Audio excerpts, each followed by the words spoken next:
Brendan, my caretaker, slid the final page across the polished mahogany.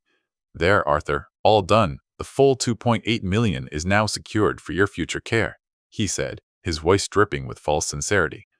My own son, Robert, stood by the grand piano, arms crossed, a vulture in a cashmere sweater. The air was thick with the smell of old paper and new greed. It was Monday, 10:30 a.m., and I was a guest in my own home, a dreary, drizzling rain streaking the windows outside. Robert snorted, a harsh, ugly sound that desecrated the quiet of the room. Future care? Right. Don't worry, Dad. Brendan will take great care of you. He deserves it. Brendan's smile was a tight, predatory slash. His family abandoned him. I'm the only one who's been here. I deserve this, he affirmed, patting my shoulder with a possessiveness that made my skin crawl. The message was clear. I had lost everything. The will was signed. The power of attorney was his. It was final. The notary, a grim-faced woman Brendan had brought, stamped the document with a heavy thud that echoed like a gavel. She packed her bag with brisk efficiency, avoiding my eyes. Robert picked up a copy, waving it like a trophy. See? All legal, all witnessed. The house, the portfolio, the music rights, all of it managed by Brendan now. He tossed it onto the piano, scattering sheet music Michael and I had cherished for decades. My world, condensed into a stack of paper, now belonged to them. To it all, I remained perfectly still in my wing-back chair. My hands were folded neatly in my lap, my breathing even. I watched them, these architects of my ruin, and I offered a small, placid smile. There was no tremor in my fingers, no pleading in my eyes. I simply observed, a strange tranquility settling over me. They saw a defeated old man, a relic giving way to the inevitable. They couldn't see the gears turning behind my calm facade, the intricate trap already sprung. Brendan leaned in, his breath sour with coffee. Something funny, Arthur? He whispered, his eyes narrowing. The notary paused at the door, glancing back. Robert stopped his gloating. The room held its breath, waiting for my final, broken plea. I let the silence stretch, savoring the peak of their arrogance. I opened my mouth to speak, to give them the one detail they'd missed, the one piece that would undo it all. But months earlier, it all began with a simple gift. Months earlier, my life had a rhythm as predictable as a metronome. Mornings were for wheat tea and the rustle of the newspaper. Afternoons were for memories, played out on the yellowed keys of the grand piano that dominated my living room. It was a Steinway Michael had bought me on our 20th anniversary.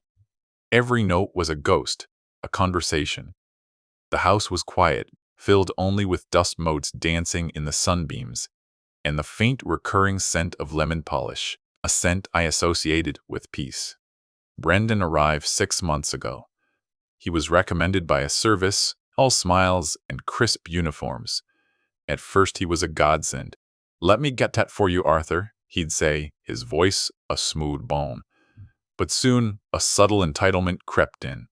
He started answering my phone, making comments about the cost of my prescriptions. "This house must cost a fortune to heat," he'd sigh. Looking around the living room, not with admiration, but with appraisal, his care began to feel like an investment he was waiting to cash in. My granddaughter, Chloe, had given me a new digital alarm clock a few weeks prior. "It's easier to see, Grandpa," she'd said. It was a sleek black box with large, glowing red numbers. I placed it on the mantelpiece, facing my chair. Brendan glanced at it one afternoon. "Ugly thing," he muttered, picking it up. "You should let me get you a proper antique clock. This plastic junk is worthless." He set it back down with a dismissive clink, never giving it a second thought. The catalyst was my son, Robert. He hadn't visited in 2 years, but he appeared one Tuesday, smelling of expensive cologne and impatience. He didn't ask about my health. He asked about my portfolio. "Dad, we need to be practical. You can't manage all this yourself anymore," he said, gesturing vaguely at my life's work. "Brendan here has been telling me you've had a few slips." It was the first I'd heard of these supposed slips. The ambush had been planned. Robert and Brendan worked as a team, a well-rehearsed duet of concern and condescension. They spoke of protecting my assets and simplifying my affairs. The words, power of attorney, were dropped into the conversation like poison. "It's just a formality, Dad," Robert insisted. "It allows Brendan to pay your bills if you're unwell."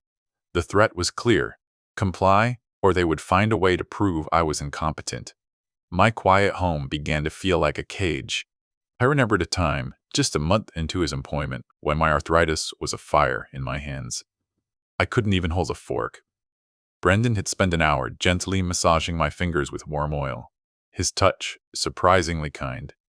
"We'll get you playing that piano again, Arthur," he had promised, his voice soft with what I had mistaken for compassion. Now, seeing him sitting next to Robert, his eyes glinting with avarice, that memory felt like a shard of glass in my heart. They gave me a deadline: 3 weeks. "We've found a wonderful facility for you, Arthur," Brendan announced a few days later, holding a glossy brochure. "It's quiet, out in the country. They can provide the round-the-clock care you need." He didn't mention it was 300 miles away, a place where Chloe would never be able to visit. "The paperwork for the move and the new will needs to be signed in 3 weeks. The ticking clock had started.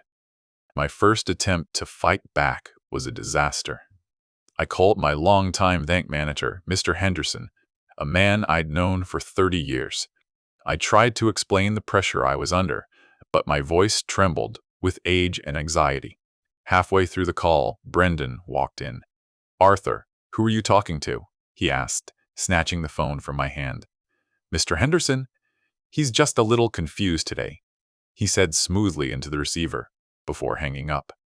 He turned to me, his smile gone. "No more phone calls without my permission. ... That night, unable to sleep, I sat in the dark, the red numbers of Chloe's clock glowing on the mantel. 2:17 a.m. I felt utterly powerless. But they didn't know the whole story. They didn't know that Chloe, a tech-savvy teenager, had set up the clock for me. She had shown me its secret feature, a security mode, she called it, designed to catch thieves. A tiny pinprick lens was hidden in the face of the clock. They saw worthless plastic. I saw a silent digital witness. The next week, my credit card was declined at the pharmacy. When I called the bank, with Brendan listening to every word, they informed me a secondary name had been added to my accounts: Brendan. He had apparently used a temporary medical authorization I'd signed weeks ago for a routine procedure to gain access. "Just managing the bills, Arthur, like we discussed," he said, taking the phone again. The walls were closing in, brick by financial brick. Brendan's cruelty found a new level. He started packing boxes in the music room. "We need to clear this out for the movers," he said cheerfully. He picked up a framed photo of me and Michael at Carnegie Hall. "You know, Arthur, Michael would have wanted you to be safe and cared for. He wouldn't want you clinging to all this stuff." Using my husband's memory against me was a violation so profound, it left me breathless. The scent of lemon polish was now overlaid with the sterile smell of cardboard. My only hope was Chloe. She visited every Saturday. I knew I had to get the clock's memory card to her without Brendan knowing. I tried to hint at my situation, but he hovered constantly. During her next visit, while Brendan was in the kitchen, I feigned a coughing fit. As Chloe rushed to my side, I pressed the small note into her hand. "Mantle clock, SD card, help." Her eyes widened in understanding for a split second, before Brendan returned with a glass of water, his gaze suspiciously. But Brendan was too smart. As Chloe was leaving, he stopped her at the door. "Let me see your bag, dear," he said, his voice dangerously soft. "Arthur has been misplacing things, and I wouldn't want you to take something by mistake." Humiliated, Chloe had to empty her purse onto the hall table. My desperate note fluttered to the floor. Brendan picked it up, read it, and smiled his terrible smile. "I think Grandpa needs his rest. Perhaps you shouldn't visit for a while." He had isolated me completely. The following Monday, their lawyer, a man named Finch, with cold, reptilian eyes, arrived with the final documents. He spread them across the dining table, a sea of fine print and signature lines. "It's a standard testamentary will and durable power of attorney," Finch explained. Not to me, but to Brendan and Robert. Upon signing, Mr. Brendan will have full control over the estate and all medical decisions. It is irrevocable. The word hung in the air. Irrevocable. There would be no going back. That evening, thinking I was asleep in my chair, Brendan and Robert spoke freely in the living room. The clock on the mantel silently recorded every word. Once he's in the home, we sell the piano first. That thing's worth $100 grand alone, Robert said. Then the house, Brendan replied. We can have it on the market by next month. The old fool signed it all over. He'll be too drugged up on his meds to even notice. The justification was gone. This was pure, unadulterated greed. I sat there, feigning sleep, my heart a cold, heavy stone in my chest. I looked at the glowing red numbers of the clock. 9:42 p.m. That little black box, my one secret weapon, suddenly felt as useless as my silenced voice. They had outmaneuvered me at every turn. They'd cut me off from my granddaughter, seized my finances, and were now planning to sell my memories piece by piece. The clock was no longer a symbol of hope. It was just a silent witness to my complete and utter defeat. Finch had left a copy of the new will. I spent hours that night reading its dense, legal language. It was worse than I thought. Not only did it leave everything to Brendan, but it also contained the clause disinheriting Robert, with a side agreement specifying Brendan would gift him 40% of the estate's value after liquidation. They had even built their conspiracy into the legal framework, ensuring Robert's complicity while giving Brendan ultimate control. My musical legacy was to be converted into cash for their pockets. The next morning, Brendan was tidying up. He paused at the piano and ran a finger along the keys, producing a discordant clank. You know, I never liked this thing. Takes up half the room, he said, looking at me. It'll be the first thing to go. A beautiful instrument like this shouldn't be collecting dust with someone who can't even play it anymore. He was no longer just taking my assets. He was actively erasing my identity, mocking the very core of who I was. His words, meant to wound me, instead lit a fire. He had underestimated me one too many times. Lying in bed that night, I realized my first plan had been too timid. I couldn't just send the evidence out. I had to let them walk deeper into the trap. I needed them to feel completely, utterly victorious. I needed them to perform their final act of coercion and greed in front of my silent witness. The signing ceremony itself would become my Exhibit A. A new, much colder plan began to form. The days leading up to the signing were a campaign of psychological warfare. Brendan would accidentally leave brochures for the most desolate-looking nursing homes on my nightstand. Robert would call and speak of mounting bills and the burden I was becoming. Just sign it, Dad. It's for the best, he'd say, his voice strained with manufactured concern. They were cornering me, ensuring that when the moment came, my signature would look like an act of willing surrender, not a coerced capitulation. The morning of the signing, there was a strange, celebratory atmosphere in the house.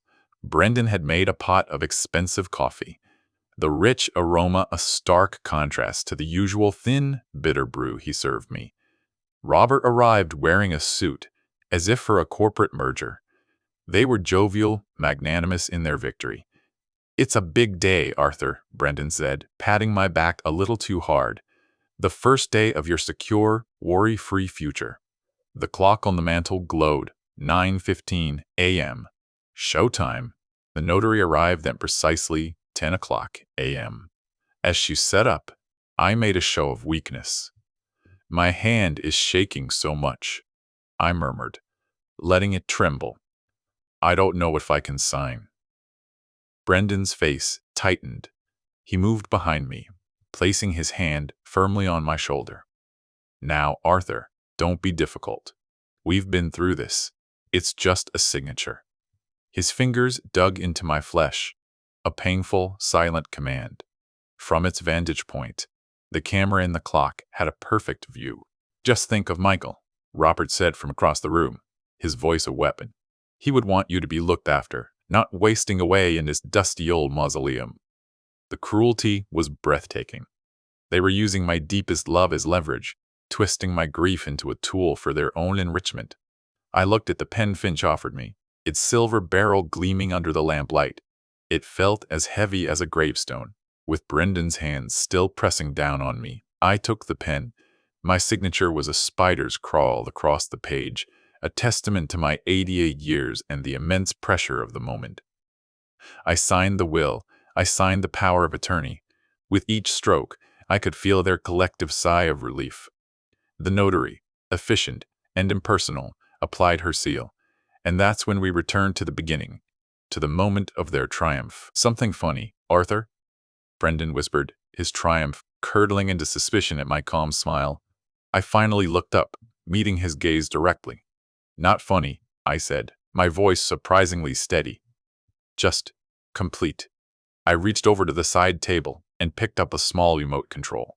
It was identical to the one for my television, but I hadn't used it for the TV in months.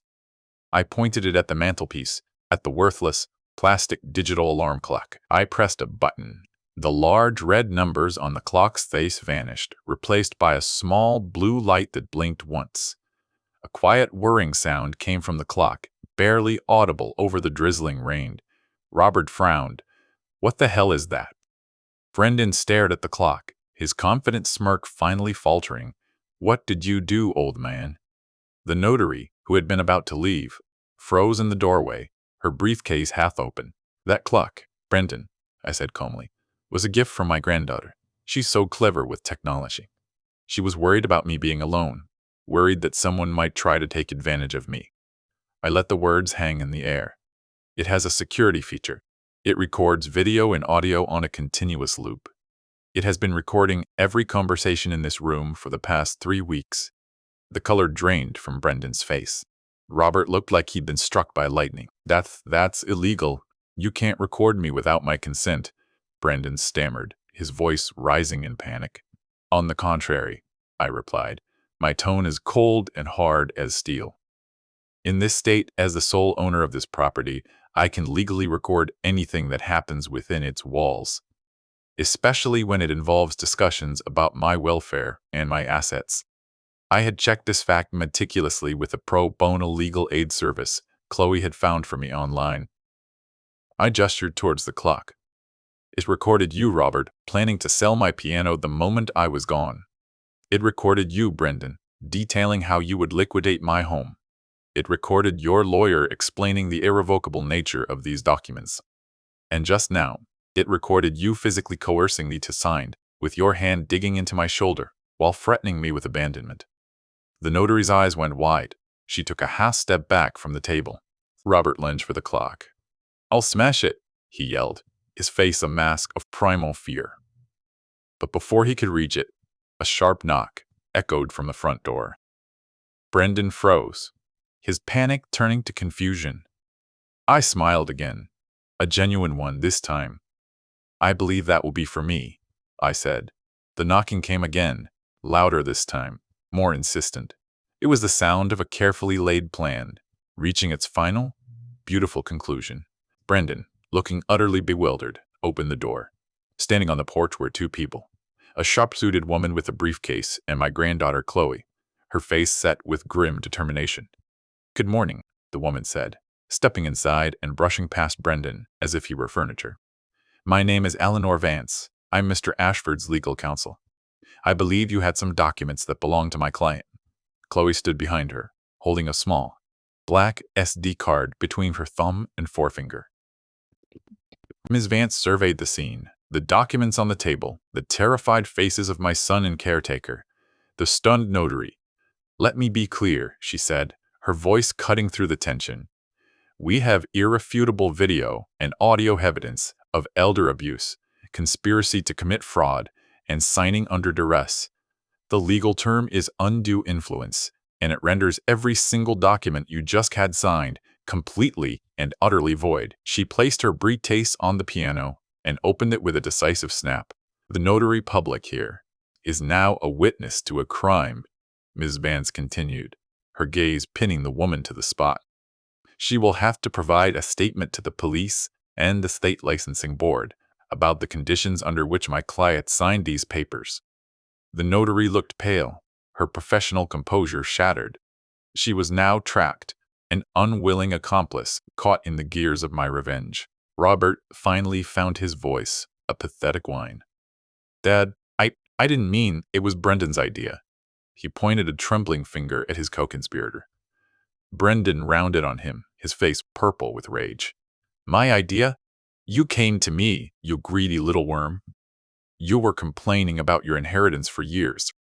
Their alliance, built on a foundation of greed, crumbled into recrimination in seconds. It was more satisfying than I could have imagined. Ms. Vance ignored their squabbling. She pulled a document from her briefcase. This, however, is perfectly legal and has already been filed with the court this morning. It is a court order, specifically a temporary restraining order. Brendan, you are to vacate these premises immediately. You are not permitted within 500 feet of Arthur Ashford or this property. If you refuse, you will be arrested. She handed the paper to him. His hands shook so violently he could barely hold it. A final insult, the last gasp of their arrogance, came from Robert.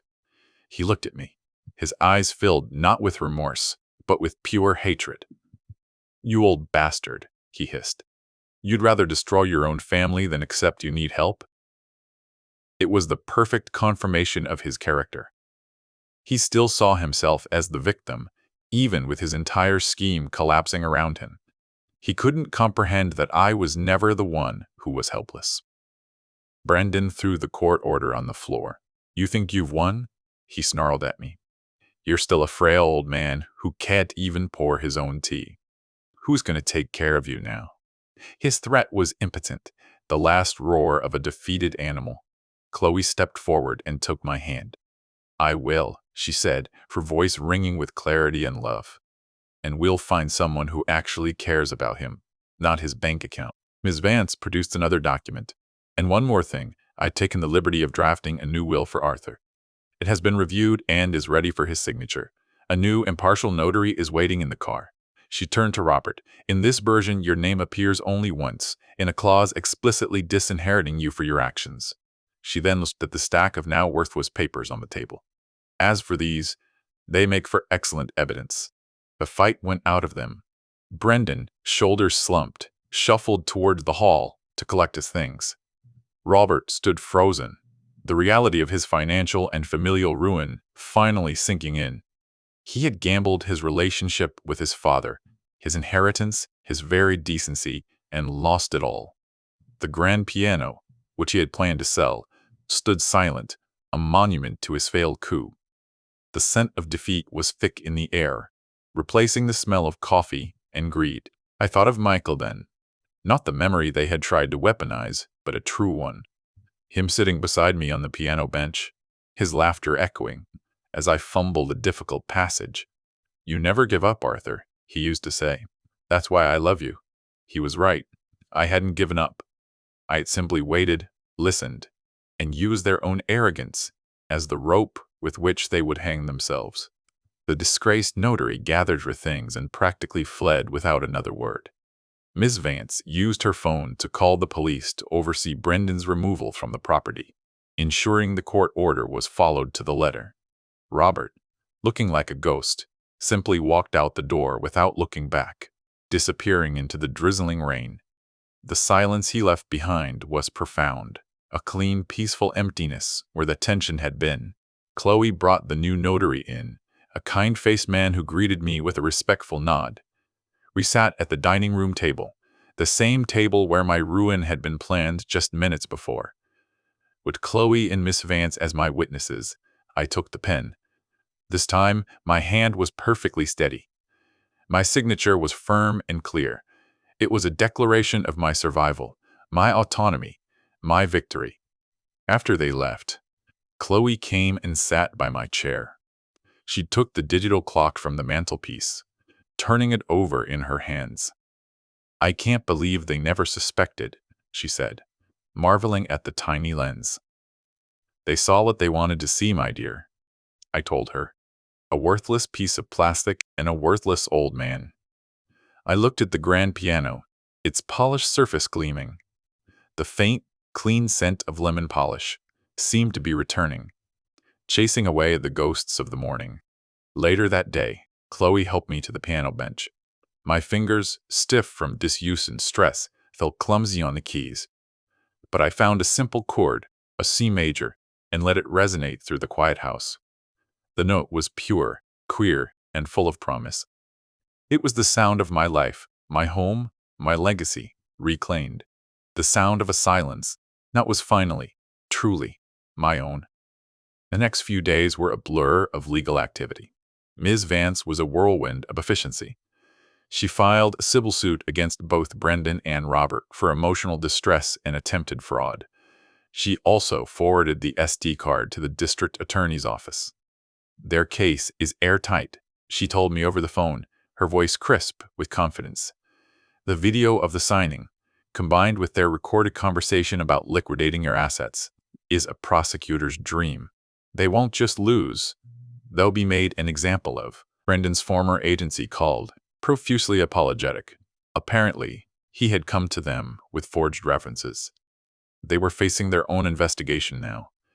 It turned out I wasn't his first victim, just the first one who had fought back so effectively. The news brought me no joy, only a grim satisfaction that his predatory career was over. The system had failed to protect me, so I had been forced to protect myself. Chloe stayed with me for a week, filling the house with a warmth it hadn't known in years. She helped me find a new, reputable care service, and we interviewed candidates together. We found a lovely woman named Maria, a cheerful grandmother who loved classical music and treated me with genuine respect, not avarice. The contrast between her and Brendan was like night and day. She saw a person, not a price tag. One afternoon, sorting through old papers, I found a photograph of Robert as a little boy, maybe 7 or 8, sitting beside me at the piano. He was beaming, his small hands hovering over the keys as he tried to mimic mine. Where did that child go? What had twisted him into the cold, grasping man who had tried to discard me like an old piece of furniture? It was a betrayal deeper than any amount of money. Miss Vance informed me that Robert, facing potential criminal charges, had offered to sign away any future claim to my estate, present or future, in exchange for me dropping the civil suit against him. It's a complete capitulation, she advised. He's terrified of the video being shown in court. I thought about it for a long time. It wasn't about the money. It was about accountability. No, I told her. Let him face the consequences. The preliminary hearing was scheduled. The arena was to be the county courthouse, a sterile, impersonal building that felt a world away from my living room. Yet, it was to be the public stage for my restoration, just as my home had been the stage for my humiliation. I wasn't required to attend, but I insisted. I wanted to see them, to look them in the eye one last time as the system I had activated ground them down. On the day of the hearing, I wore my best suit, the one I'd last worn for Michael's memorial. Maria helped me with my tie. As I looked in the mirror, I saw not a frail, helpless man, but a survivor. The lines on my face were not just from age, but from a battle I had quietly, decisively won. I was Arthur Ashford, and I was not finished yet. The recurring scent of lemon polish on the piano was the last thing I noticed before leaving. In the courtroom, Brendan and Robert sat at the defendant's table, looking pale and diminished under the fluorescent lights. They wouldn't look at me. Their lawyers were a flurry of whispers and shuffling papers. When the prosecutor played the first clip from the Nanny cam, the audio of them planning the sale of my house, a gasp went through the gallery. Robert sank lower in his chair, his face ashen. Then they played the video of the signing. The entire courtroom watched in silence as Brendan pressed down on my shoulder, as my hand trembled, as my son used my dead husband's name to coerce me. The judge, a stern-faced woman with sharp eyes, watched the screen without blinking. When the clip ended, the silence in the room was absolute. The visual evidence was damning, irrefutable. It was a perfect portrait of greed and cruelty. Their lawyers, seeing the case was hopeless, quickly requested a sidebar. When they returned, their posture was one of utter defeat. They were pleading out. Brendan would face charges of fraud and elder abuse. Robert, for his part, would plead to conspiracy. Their attempt to seize my legacy had ended in their own public disgrace and the creation of their own criminal records. As the proceedings concluded, I felt a strange lack of elation. There was no triumphant surge, only a quiet, profound sense of order being restored. The scales had been balanced. I had not sought revenge out of malice, but out of a need for justice. I had protected my home, my music, and the memory of my life with Michael. That was my victory. I saw Robert one last time in the hallway outside the courtroom. He was being spoken to by his lawyer, his face a crumpled mask of self-pity. He finally looked up and our eyes met. There was no apology there, no remorse, only the bitter resentment of a thief who'd been caught. He had lost everything, not because of my actions, but because of his own choices. I gave him a slight, final nod and turned away. Back at home, the house felt different. It was lighter, the shadows in the corners less menacing. It was truly mine again. Chloe had framed a new photo over the mantelpiece, one of her and me taken the week before, both of us smiling. It sat right where the digital clock had been. The clock itself was now evidence, locked away in a prosecutor's office, its silent, secret work completed. That evening, Maria helped me prepare a simple dinner. We ate in the kitchen, the windows open to the cool night air. For the first time in months, food had flavor. The oppressive weight of dread that had been smothering me was gone. I was not waiting for the next betrayal, the next threat. I was simply living. My new will. I left the house and a significant portion of my estate to Chloe, to fund her education and her future. The rest, including the royalties for my compositions and the magnificent Steinway piano, I bequeathed to a scholarship fund for aspiring young musicians at my old conservatory. My legacy wouldn't be liquidated for cash. It would be used to create more music, more beauty in the world. I found a letter from Michael I hadn't read in years. It was from a time when I was struggling with my career, feeling like a failure. "Your music is a gift, Arthur," he had written.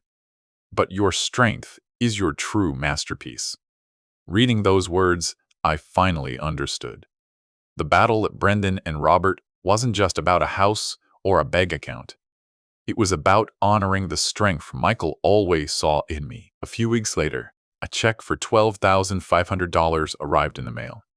It was a court-ordered restitution from Brendan, the first of many payments. It felt like dirty money. I signed it over to the Elder Justice charity that had provided Miss Vance's services. Let them use it to help someone else who was facing their own quiet battle. The piano became my sanctuary again.